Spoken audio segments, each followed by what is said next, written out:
Hello, good evening बच्चों। I hope आप सभी अच्छे होंगे और अपनी अपनी लाइफ में मस्त होंगे। और मुझे पूरी उम्मीद है कि आप लोगों ने दिन रात एक कर रखा होगा अपनी पढ़ाई को लेके। ये लास्ट टाइम है प्यारे बाल को। जो भी आपके पास है, जितना भी दमखम आपके पास है, पूरा लगा दो। और आपकी प्रिपरेशन को और बेहतर करने के लिए मैं ये रिवीजन कोर्स आपके लिए लेके आया हूँ, 12th क्लास के लिए। अभी आपके बोर्ड्स हैं। तो प्यारे बच्चों, इसमें सबसे पहले, इस सीरीज में सबसे पहले अपन कवर करेंगे एप्लीकेशन ऑफ डेरिवेटिव को, जो कि काफ़ी बेहतरीन चैप्टर है। इस चैप्टर को अपन प्यारे बाल को टोटल 4 सेक्शंस में, यानी कि 4 सेक्शंस में मैं डिवाइड कर रहा हूँ और 4 ही सेशंस में इसको पूरा करेंगे। पहले 3 सेशंस में आपके एनसीईआरटी की जो एक्सरसाइजेज हैं उनको निपटाएंगे, पहले कॉन्सेप्ट, और उसके बाद जितने भी इम्पोर्टेंट क्वेश्चंस हैं according to me in your NCERT, वो तमाम क्वेश्चंस अपन यहाँ पर डिस्कस करेंगे। तो अल्टीमेटली आपको कुछ खुद से करने की ज़रूरत नहीं है, परेशान होने की ज़रूरत नहीं है। मैं सब कुछ आपके लिए कर रहा हूँ। आपको तो केवल अपने दिमाग में ये तमाम बातें रिटेन करनी है, दैट्स इट। इसके अलावा आपको और कुछ नहीं करना। जो मैं बता रहा हूँ केवल आप वो याद रखिए। अगर आपने मेरी बताई हुई बातें याद रख ली तो भी आप ये समझिए कि आप 100% स्कोर इजी वे में कर जाएंगे, कोई समस्या वाली बात है नहीं। तो प्यारे बाल को, एप्लीकेशन ऑफ डेरिवेटिव जो है, इसको मैं कह रहा हूँ 4 सेशंस में कवर करेंगे अपन। पहले 3 सेशंस में अपन एनसीईआरटी की एक्सरसाइजेस, और चौथे सेशन में जो मिसलेनियस के जो भी इम्पोर्टेंट क्वेश्चंस हैं अकॉर्डिंग टू मी, जो कि आपको परेशान भी कर सकते हैं और आपके एग्जाम पॉइंट ऑफ व्यू से इम्पोर्टेंट भी हो सकते हैं, वो तमाम क्वेश्चंस अपन 4th सेशन में लेंगे। तो चलिए बगैर किसी देरी के अपने सेशन की शुरुआत करते हैं। आई होप आप लोग तैयार हैं। तो यहाँ से वीडियो में आप अपनी कमर को बिल्कुल टाइट कर दें, सीधे होके बैठ जाएं, और अगर थोड़ी बहुत भी लेजीनेस है, थोड़ा बहुत भी आलस है, तो पानी का गिलास पिए और बिल्कुल अलर्ट वे में मेरी बातों को सुनेंगे। वीडियो के इस क्लास के स्टार्टिंग के 20 मिनट, बहुत 15 से 20 मिनट बहुत इंपॉर्टेंट होने वाले हैं। जो मेरे पुराने बच्चे हैं वो तो जानते ही हैं कि पहले मैं कॉन्सेप्चुअल क्लैरिटी के ऊपर आता हूँ। एक बार आपका, मेरा ये मानना है, एक बार अगर आपका कॉन्सेप्ट क्लियर है, उसके बाद आपको क्वेश्चंस करने में कोई तकलीफ होती नहीं है। फिर तो बेसिक सी बात है, आपको प्रैक्टिस करनी है, कॉन्सेप्ट ही सब कुछ है।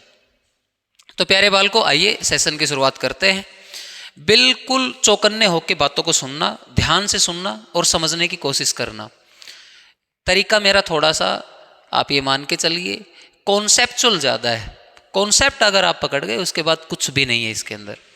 तो प्यारे बाल को, चैप्टर का नाम है एप्लीकेशन ऑफ डेरिवेटिव। अब ये चैप्टर है किसके बारे में, इसका यूज क्या है, असेंस क्या है, कि मतलब गुरुजी मतलब तो समझाओ इसका इंट्रोडक्शन तो दो कि ये कहना क्या चाह रहा है, डेरिवेटिव का एप्लीकेशन मतलब क्या। तो समझो बच्चे, देखो एक कंप्लीट पोर्शन है हमारे पास मैथ्स का, आपके 12th मैथ्स में। उसमें एक पार्ट है कैलकुलस का, और कैलकुलस के अंदर बच्चों अपन फंक्शन के बिहेवियर को समझने की कोशिश करते हैं कि फंक्शन है क्या। जैसे 11th क्लास में अपन ने स्टार्ट किया था कि भैया व्हाट इज फंक्शन।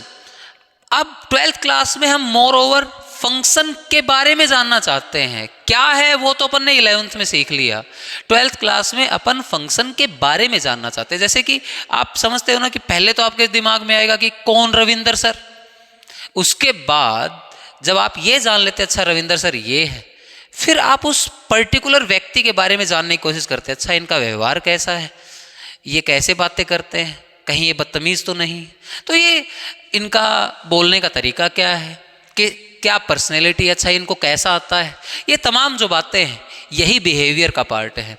तो फंक्शन क्या है ये तो अपन ने 11th क्लास में सीखा, और अब हम समझेंगे कि फंक्शन का बिहेवियर क्या है, ये कैलकुलस का पार्ट है। तो बिहेवियर के अंदर, फंक्शन के बिहेवियर के अंदर हम तमाम बातें करते हैं। क्या क्या, पहला कि फंक्शन कॉन्टिन्यूस है कि डिसकॉन्टिन्यूस है, दूसरा फंक्शन के चेंज होने की रेट क्या है, तीसरा फंक्शन का बिहेवियर क्या है, इंक्रीजिंग है कि डिक्रीजिंग है, चौथा फंक्शन के अंदर कोई फंक्शन के कर्व के ऊपर एक ऐसी स्ट्रेट लाइन जो उसको केवल टच करके चली जाए, उसका नॉर्मल क्या है, टेंजेंट क्या है, फंक्शन की अप्रोक्सीमेट वैल्यू क्या हो सकती है, देन फंक्शन अपने नीचे अपने कर्व के अंडर क्या एरिया कंटेन कर सकता है। This all are the part of calculus. आप बात को समझो प्यारे बालकों, यूँ समझिए कि कैलकुलस के अंदर फंक्शन के बिहेवियर के ऊपर ज़्यादा फोकस करते हैं।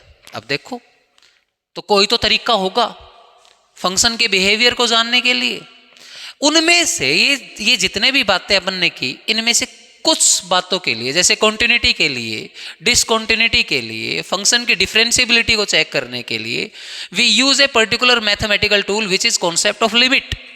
आप लिमिट का यूज करते हैं भाई इस बिहेवियर को जानने के लिए कि फंक्शन कंटिन्यूस है या नहीं है, फंक्शन डिसकंटिन्यूस है क्या, फंक्शन की डिफरेंशिएबिलिटी क्या है, वो डिफरेंशिएबल है भी या नहीं है।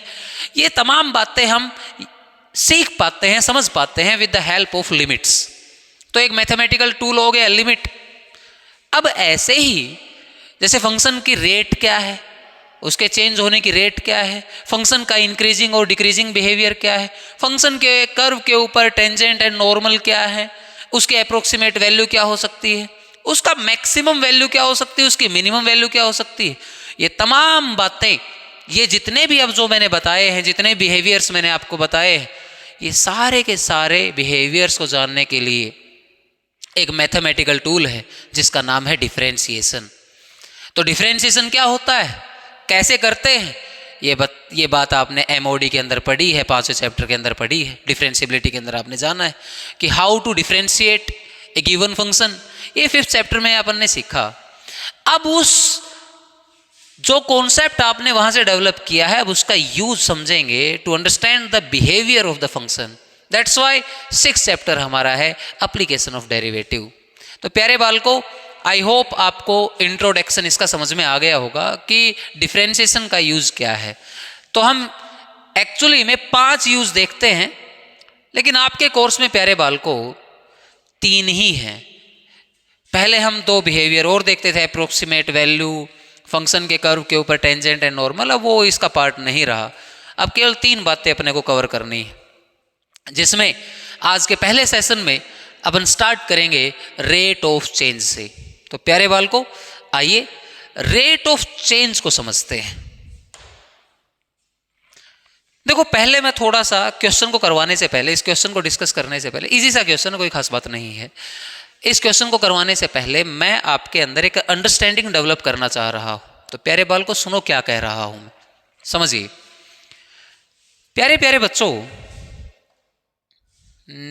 एक बढ़िया रंग का, हाँ ये ठीक रहेगा, यही इसी से समझते हैं। प्यारे बालकों आप समझना, फंक्शन को हम ऐसे रिप्रेजेंट करते हैं y = f(x) से। यहां पर 2 चीजें दिख रही हैं, ये 2 जो आपको x और y नाम की चीजें दिख रही है, ये 2 वेरिएबल्स हैं। एक वेरिएबल x है, एक वेरिएबल y है। वेरिएबल x जो है, इसको हम बोलते हैं फंक्शन का independent variable. This is your independent variable.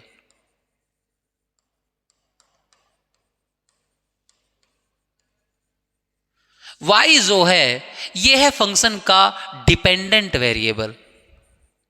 घबराओ मत, मैं आपको ये समझाऊंगा ये है क्या, क्या भला है ये, सुनते जाना आप तो सिर्फ। प्यारे बालकों, इंडिपेंडेंट का मतलब क्या है और डिपेंडेंट का मतलब क्या है समझेंगे। लेट्स से एक फंक्शन अपन ले लेते हैं y = x²। इजी सा फंक्शन है, लेट y = x² भी ए फंक्शन।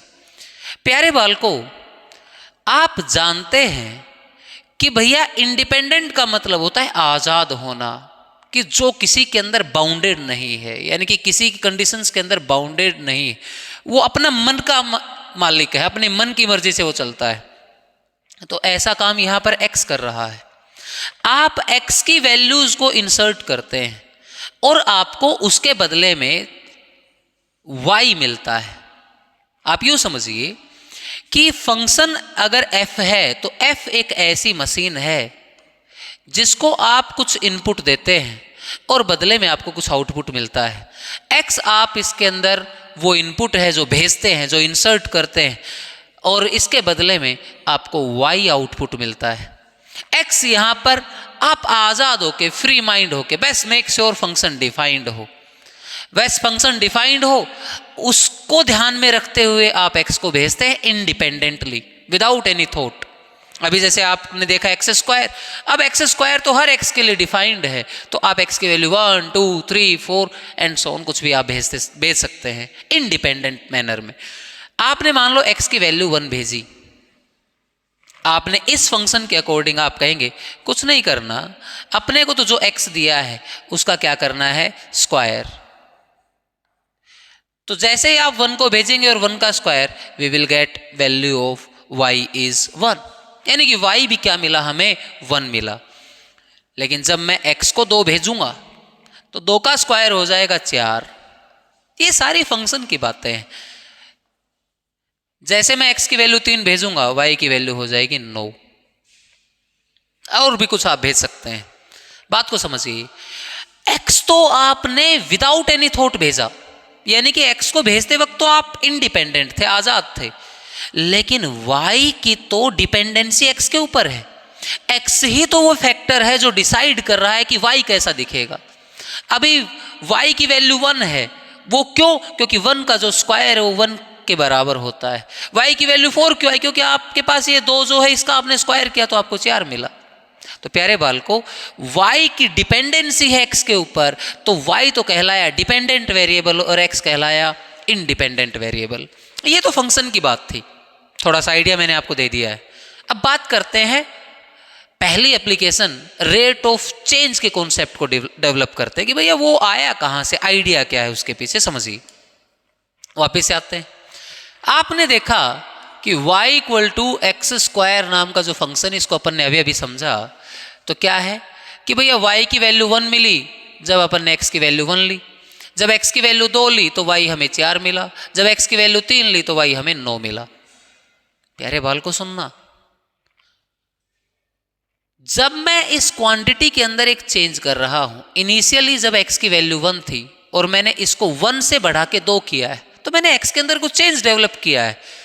इस चेंज को हम कहते हैं del x। This is nothing but change in x।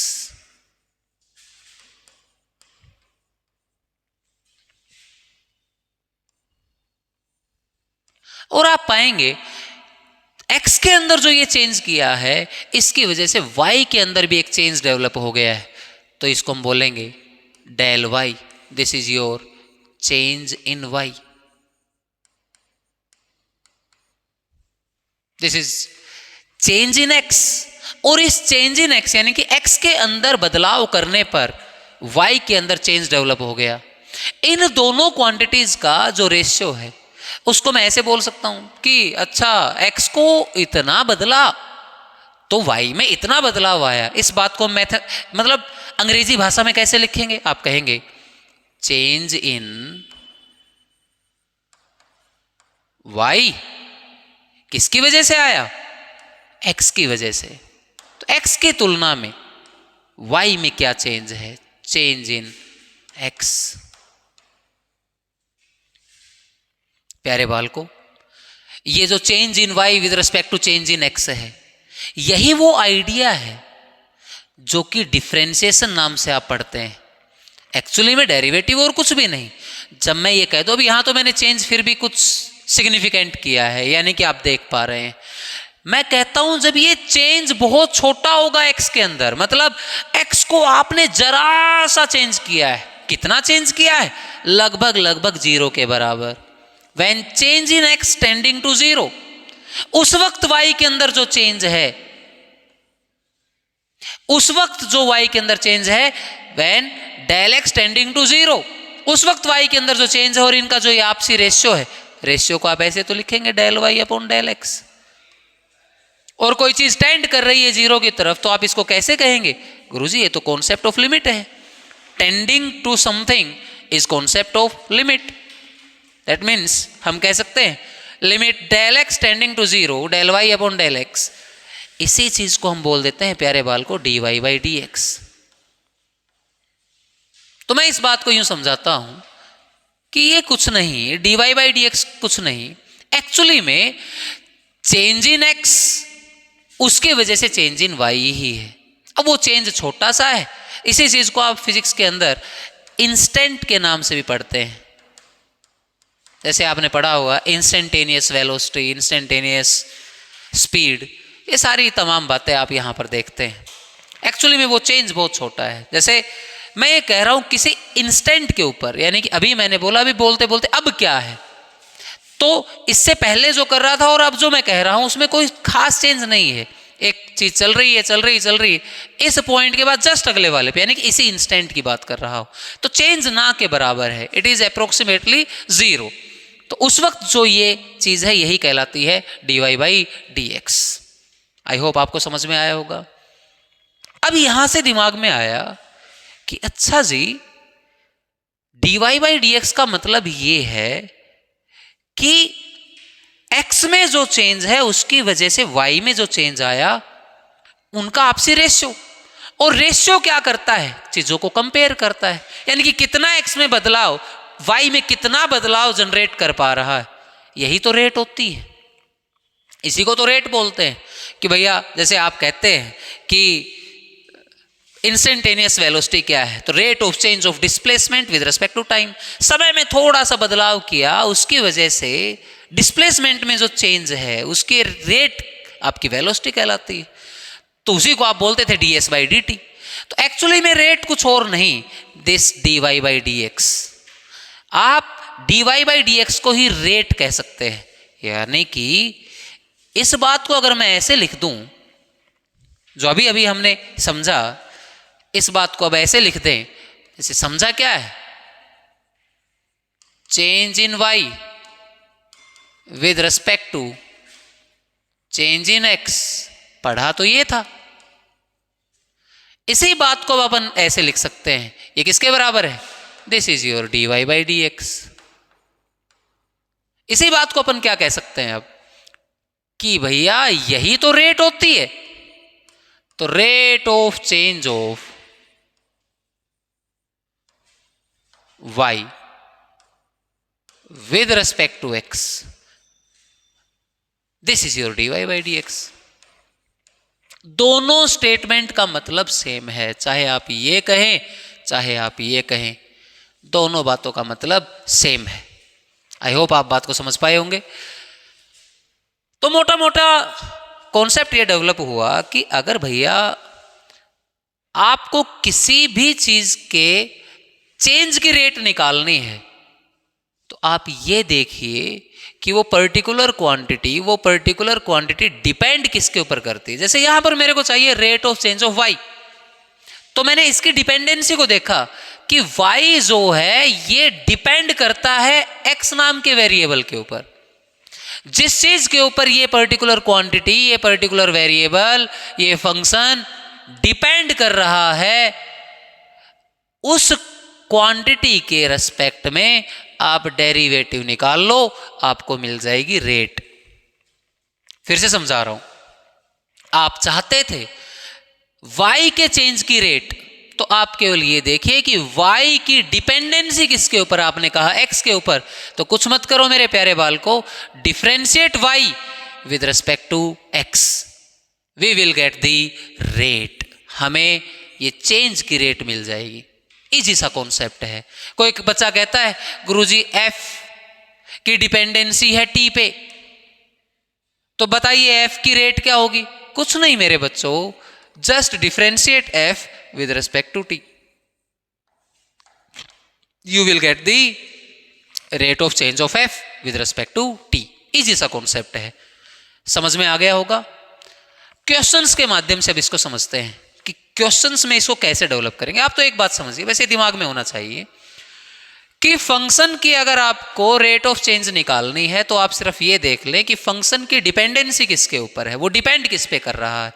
जिस चीज के ऊपर वो डिपेंड कर रहा है, उस क्वांटिटी के रेस्पेक्ट में आप फंक्शन को डिफरेंशिएट कर दो, we will get ultimately the rate of change of f with respect to this particular quantity, that's it. इतना सा काम अपने को करना है, इजी। चलिए क्वेश्चन से समझते हैं इस चीज को। जैसे कि लाल पेन ले लेते हैं, अभी आप लोग खास बच्चे हो तो खास बच्चों के लिए खास कलर। जैसे कि क्वेश्चन को समझिए, क्वेश्चन में क्या कह रहा है, find the rate of change of area. जिसकी रेट निकालनी है, जिसके चेंज की रेट निकालनी है, वो क्या है, हमारा फंक्शन, वही फंक्शन है। जिसकी हमें रेट निकालनी है वही क्या है, हमारा फंक्शन। तो हमें क्या निकालना है, rate of change of area. दिमाग में बिठाओ, यानी कि एरिया हमारा वो फंक्शन है। अब आप दिमाग में कॉन्सेप्ट डेवलप करेंगे। गुरुजी ने समझाया कि किसी फंक्शन की अगर रेट निकालनी तो आप ये समझिए कि फंक्शन की डिपेंडेंसी किसके ऊपर है, जो कि इसने बता भी दिया है। कह रहा है with respect to x, sorry with respect to r, radius बोल रहा है। तो आप समझ जाएं कि एरिया का डिफरेंशिएशन करना है with respect to r, we will get the answer. चलिए जैसे मैं कह रहा हूं, एरिया ऑफ सर्कल, इसको ऐसे बोल देते हैं, let capital A be the area of circle and are be the radius, जो कि अपने को दे भी रखा है। बेटा ये रेड कलर दिख रहा है, वीडियो में देखना, परफेक्ट है, दिख रहा है, कोई समस्या नहीं ना, ठीक है। चलो करें, let A be the area of circle, r be the radius. तो मुझे तो इसकी चेंज निकालनी भैया, एरिया का चेंज अपने को निकालना है, एरिया के चेंज की बात अपने को करनी है बच्चे। तो मैं कहूंगा एरिया की जो डिपेंडेंस है, सर्कल का जो एरिया है वो डिपेंड करता है उसकी रेडियस पे, जो कि होगा पाई आर स्क्वायर। बहुत पहले से आप पढ़ते आ रहे हैं कि किसी सर्कल का एरिया क्या होता है, पाई आर स्क्वायर, आर उसकी क्या है, रेडियस है। तो क्या मैं कह सकता हूं ये जो फंक्शन ए है इसकी डिपेंडेंस आर पे है। जैसे आप वहां पर लिखते थे एफ ऑफ एक्स, तो फंक्शन एफ की डिपेंडेंस होती थी एक्स पे, अभी एफ की जगह ए है और एक्स की जगह आर है। तो ए बी द फंक्शन, उसकी डिपेंडेंस किसके ऊपर है, आर के ऊपर। मुझे इसकी रेट निकालनी, just differentiate with respect to r. Now r के रेस्पेक्ट में इसको डिफरेंशिएट कर दो, तो इधर क्या हो जाएगा, D A by d are. जैसे y को आपने x के रेस्पेक्ट में डिफरेंशिएट किया तो क्या हो जाता था, dy बाई डी एक्स। तो एक और r के रेस्पेक्ट में किया तो क्या बन गया, dA बाई डी आर। आ जाओ, डिफरेंशिएट करना आपको आता ही है। पाई एक कांस्टेंट क्वांटिटी है, ऐसे का ऐसा। आर स्क्वायर का क्या हो जाएगा बच्चे, 2r, comes out to be 2 pi r. अब क्वेश्चन के अंदर दो पार्ट दे रखे हैं, देखो यही तो वो बात है, मैं कह रहा था एक इंस्टेंट के ऊपर। कह रहा है व्हेन r इक्वल्स टू 3, उस मौके पर, इंस्टेंट का मतलब उस मौके पर, कौन से मौके पर, जब r की वैल्यू 3 है, उस वक्त इसकी वैल्यू क्या होगी। तो put r equals to 3 over r, you will get the answer. तो पहला पार्ट क्या कह रहा है कि r की वैल्यू क्या हो, 3 हो, उस वक्त dA बाई डी आर की वैल्यू क्या होगी, यह हमें बताना है। तो कुछ नहीं, ये एक इंस्टेंट की बात कर रहा है, तो हम कहेंगे dA by d r at r equals to 3 is nothing but, इसके अंदर r की वैल्यू 3 रख दो, 3 2 6 comes out to be 6 pi. Second part आप कर लेंगे, आसान सा है, कोई खास बात नहीं। सेव किया, सेलेक्ट किया, आगे बढ़े। अगला क्वेश्चन, नेक्स्ट क्वेश्चन के ऊपर आएंगे। बहुत आसान है, आपने दिमाग में अगर कॉन्सेप्ट को जनरेट कर लिया उसके बाद क्वेश्चंस कुछ भी नहीं है। देखिए इसके ऊपर आएंगे, कह रहा है the volume of A cube is increasing at the rate of 8 cubic centimetre पर सेकेंड। बात समझिए, ये बड़ा प्यारा सा लॉजिक है। अब यहां से आप कहेंगे देखो बढ़ क्या रही है, वॉल्यूम बढ़ रही है, तो फंक्शन क्या हो गया, वॉल्यूम। भाई कोई चीज या तो बढ़ती है या घटती है, तो जो बढ़ रहा है घट रहा है वो तो क्या है, हमारा फंक्शन है। तो कह रहा है कि भैया the volume of A cube is increasing at the rate of 8 cubic पर सेकेंड।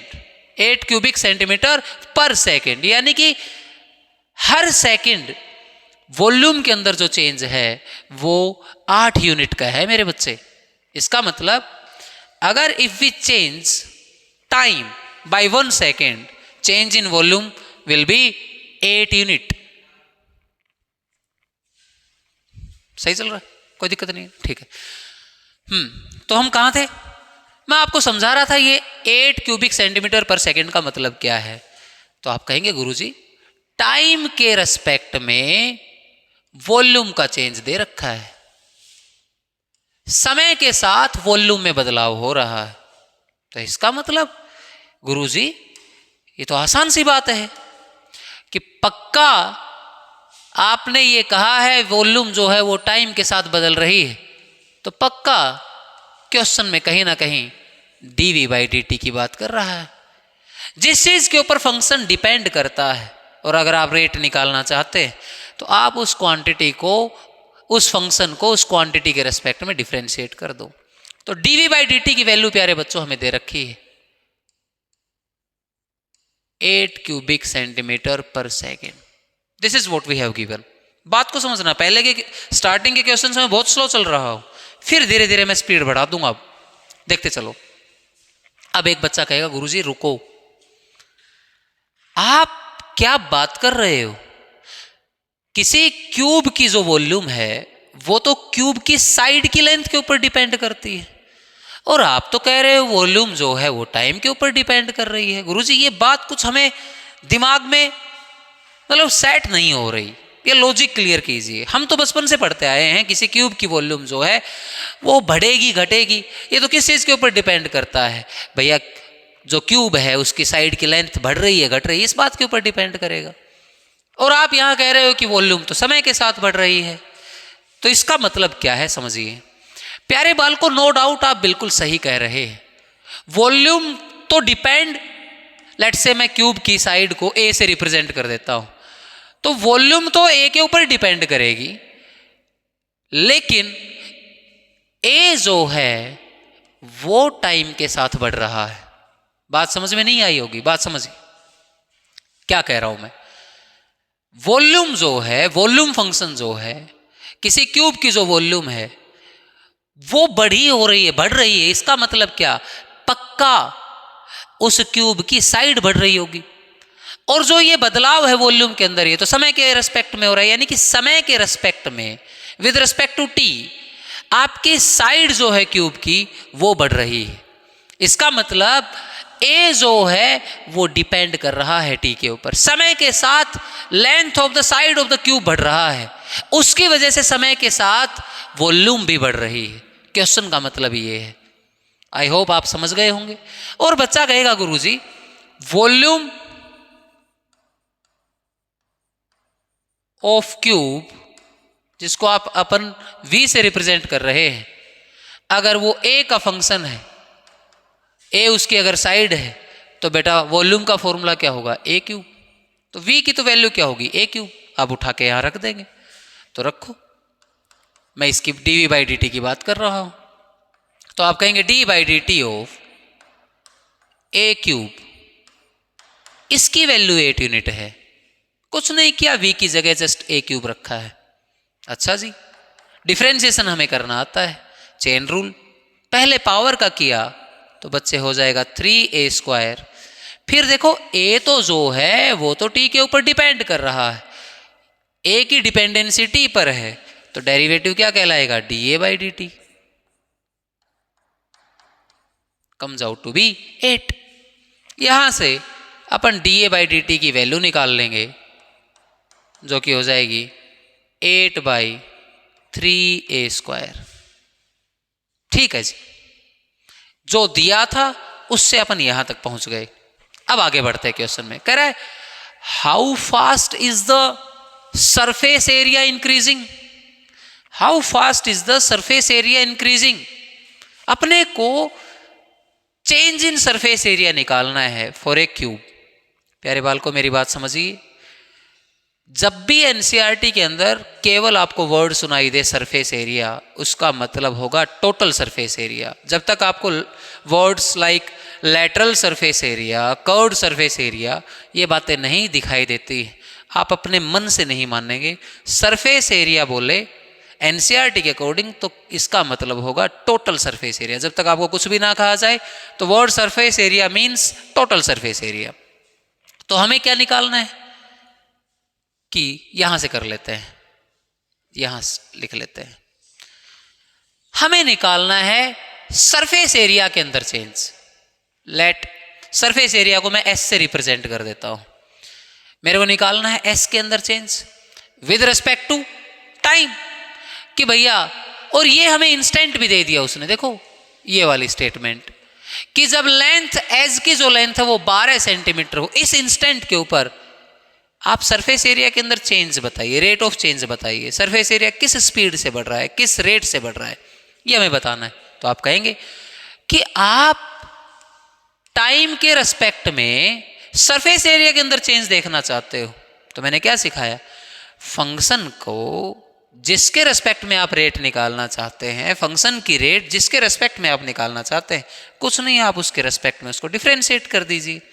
अब आप कहेंगे गुरुजी सुनो कि एस का फॉर्मूला तो प्यारे बाल को टोटल सरफेस एरिया का जो फॉर्मूला होता है क्यूब के लिए वो होता है 6a²,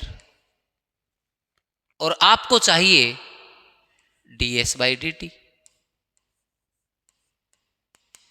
तो ये जो स्टेटमेंट है मेरे पास s = 6a², मुझे चाहिए ds/dt क्योंकि क्वेश्चन की रिक्वायरमेंट है। मैंने इस स्टेटमेंट को डिफरेंशिएट कर दिया विद रिस्पेक्ट टू t, तो s का डेरिवेटिव तो क्या हो गया बेटा, ds/dt।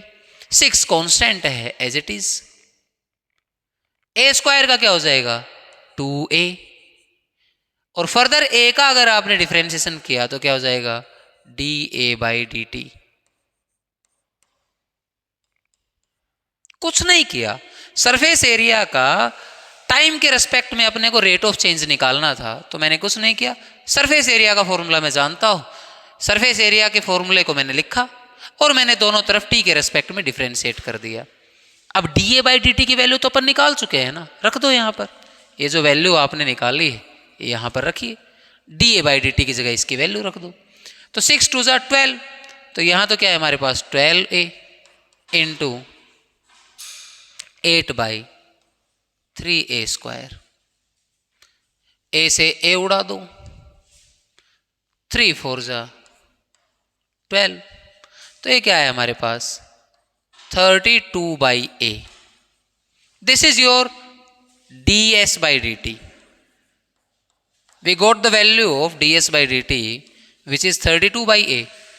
अब इंस्टेंट क्या है इसका, कौन से मोमेंट पर आपको इसकी वैल्यू चाहिए, व्हेन a = 12, तो put the value of a = 12, you will get the desired result. मैं यहां लिख देता हूं, तो ds/dt जो है हमारा, उसकी वैल्यू हमें चाहिए a = 12 पे, which comes out to be 32/12। आप 4 से उड़ा दो इसको, तो 8/3, that will be your final answer. चलो आगे बढ़ते हैं, सेव किया और अब अपन इसको आगे बढ़ाते हैं। अगला क्वेश्चन फिर से शानदार क्वेश्चन है, बिल्कुल चुटकुला है। अगर आपने दिमाग में ये समझ लिया कि अपने को करना क्या है, कॉन्सेप्ट अगर आपको समझ में आ गया है, तो उसके बाद क्वेश्चंस में कुछ भी नहीं है। अब थोड़ा सा अपन पेस को बढ़ाएंगे। मेरे ख्याल से अब तक आपको कॉन्सेप्ट की जो अंडरस्टैंडिंग है वो डेवलप हो गई होगी आपके अंदर। क्वेश्चन क्या कह रहा है, क्वेश्चन को पढ़ेंगे एक बार ध्यान से। कह रहा है stone is dropped into A quite lake and waves move in a circle at the speed of 5 centimetre पर सेकेंड।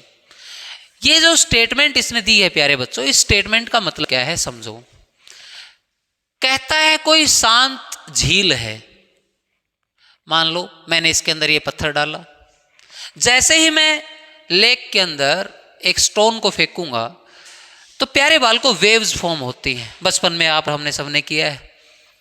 लेकिन जब आप टॉप व्यू से ये चीज देखेंगे तो आप पाएंगे कि जो वेव्स जो हैं वो एक्चुअली में टॉप से हमें इन फॉर्म ऑफ सर्कल दिखाई देंगी ऐसे, और वो जो वेव है वो किनारे की तरफ बढ़ती है। तो कुछ नहीं, वेव नहीं बढ़ रही, आप यूं समझ लो टॉप व्यू से आपको क्या दिखाई देगा, ये सर्कल ही बड़ा होता हुआ नजर आएगा। आप मेरी बात को समझिए, वेव किनारे की तरफ जा रही है तो एक्चुअली में वेव क्या है, ऊपर से हमें एक सर्कल दिखाई दे रहा है, तो एक्चुअली में वो क्या दिखाई देगा, एक सर्कल ही बड़ा होता नजर दिखाई देगा।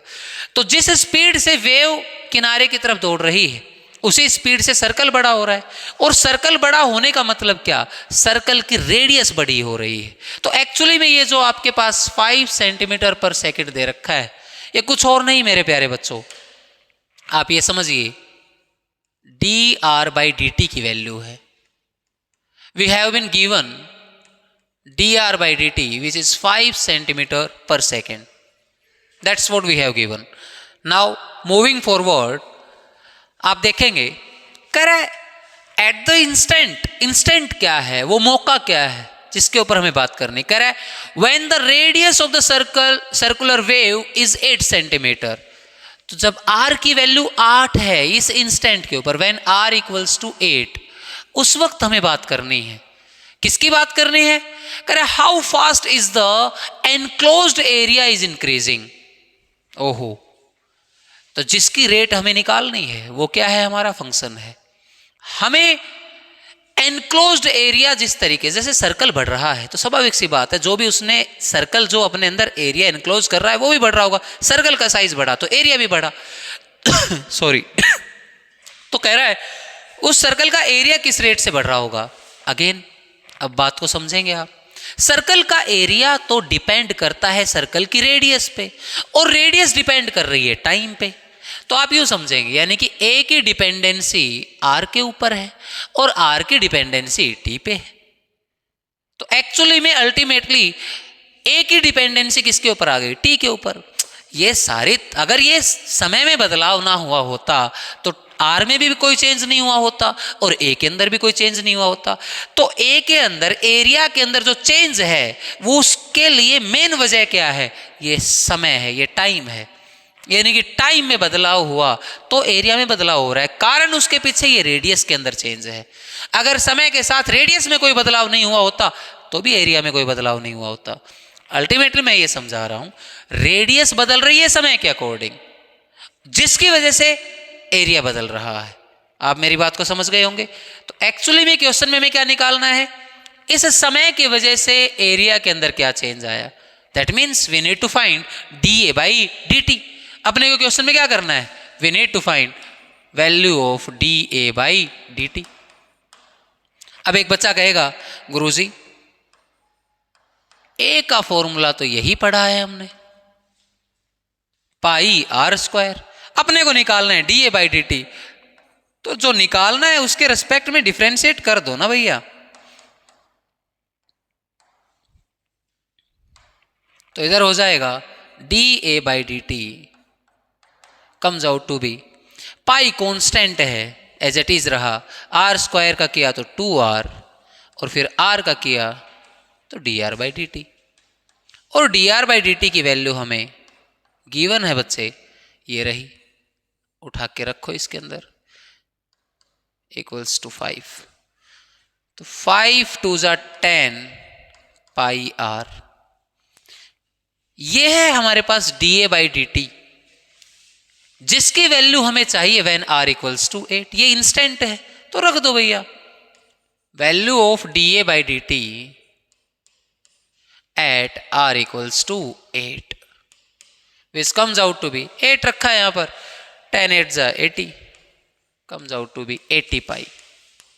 That's the final answer। समझ गए सभी बच्चे? चलो नेक्स्ट, एक और अच्छा क्वेश्चन है। अब यहां पर एक बात आपको मेरी डाइजेस्ट करनी पड़ेगी अगले सेशन तक। अगले सेशन में मैं ये बताऊंगा, अभी आप डाइजेस्ट करेंगे। जब भी कोई चीज़ बढ़ती है तो उसकी रेट को हम साइन कन्वेंशन देते हैं जो कि प्लस साइन होता है। यानी कि कोई चीज़ अगर इंक्रीज करती है तो इंक्रीज करने वाली बात को समझाने के लिए हम रेट को पॉजिटिव लेते हैं, और अगर कोई चीज़ घट रही है तो उसको उसकी रेट हम नेगेटिव लेते हैं। ऐसा क्यों करते हैं ये अगले सेशन में मैं आपको समझाऊंगा, अभी के लिए आप डाइजेस्ट करेंगे, ठीक है। तो चलो पहले क्वेश्चन पढ़ते हैं। क्वेश्चन क्या कह रहा है? कह रहा है the length x of a rectangle is decreasing eight the rate of 5 centimetre पर मिनट। मतलब रेक्टेंगल की कोई लेंथ है वो डिक्रीज कर रही है at the rate of 5 centimetre पर मिनट। अब मिनट क्या है? अगेन टाइम है, यानी कि टाइम के रिस्पेक्ट में लेंथ जो है रेक्टेंगल की, प्यारे बच्चों, वो डिक्रीज कर रही है। इसका मतलब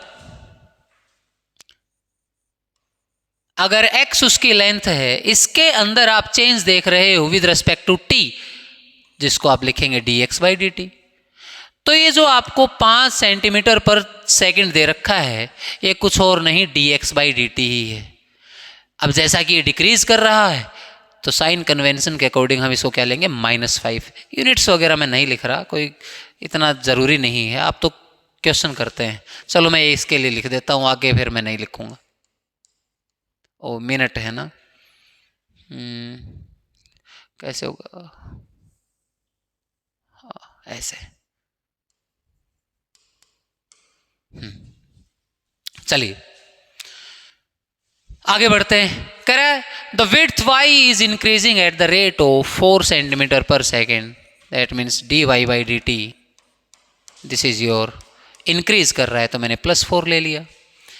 अब कह रहा है when x equals to 8 and y equals to 6, ये जो पर्टिकुलर बात है ये वो इंस्टेंट है जिसके ऊपर अपने को रेट निकालनी, ये वो मौका है, ये वो इंस्टेंट है जब अपने को इसकी रेट की बात करनी। किसके रेट की बात करनी है ये तो बताओ गुरुजी।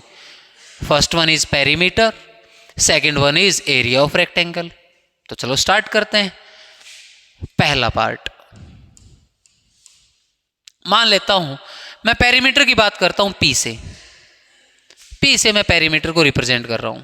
अब बच्चा जानता है कि रेक्टेंगल का पेरीमीटर तो कुछ और नहीं होता है गुरुजी 2 times sum of sides of the rectangle. एक लेंथ है, एक ब्रेड्थ है, एक विड्थ, इसने विड्थ बोल रखा है। खैर हमें निकालना है इसका पेरीमीटर का change with respect to time. तो आप क्या करेंगे? डिफरेंशिएट कर देंगे विद रिस्पेक्ट टू t। दोनों तरफ t के रिस्पेक्ट में डिफरेंशिएट किया, वी विल गेट dp/dt। इधर दो तो कांस्टेंट है, x का हो जाएगा dx/dt और y का हो जाएगा dy/dt। dx/dt भी हमें पता, dy/dt भी हमें पता।